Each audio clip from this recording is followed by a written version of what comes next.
नाही आहे. यावेळेस रावसाहेब दादा सगळे रेकॉर्ड तोडून या ठिकाणी निवडून येणार आहे. अरे रावसाहेब दानवे मराठवाड्याची शान आहे. रावसाहेब दानवे जालन्याची शान आहे.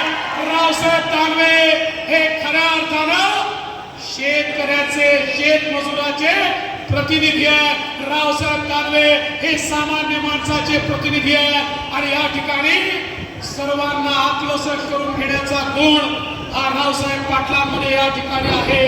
आणि म्हणून मला विश्वास आहे, मी तुम्हाला एवढंच सांगतो, देशामध्ये मोदीजींचं सरकार आणि या ठिकाणी महाराष्ट्रामधलं आपलं सरकार, या दोन सरकारच्या माध्यमातून मराठवाड्याचं चित्र आम्ही बदलतोय.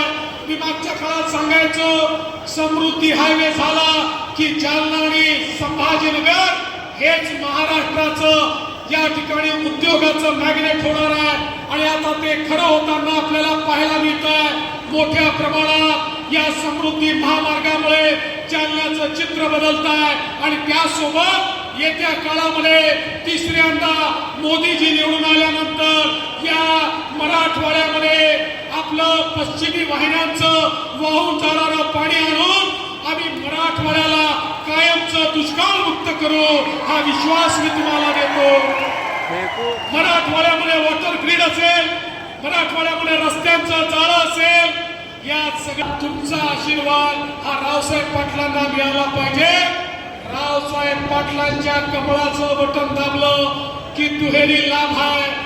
एकीकडे रावसाहेबांना मत मिळतं आणि दुसरीकडे मोदीजींना तुमचा आशीर्वाद मिळतो. आणि म्हणून येत्या 13 तारखेला मोदीजींना आशीर्वाद देण्याकरता रावसाहेब पाटील दानवेंना प्रचंड मताने निवडून आणा, एवढीच विनंती करतो आणि माझं बोलणं संपवतो. धन्यवाद. जय हिंद, जय महाराष्ट्र.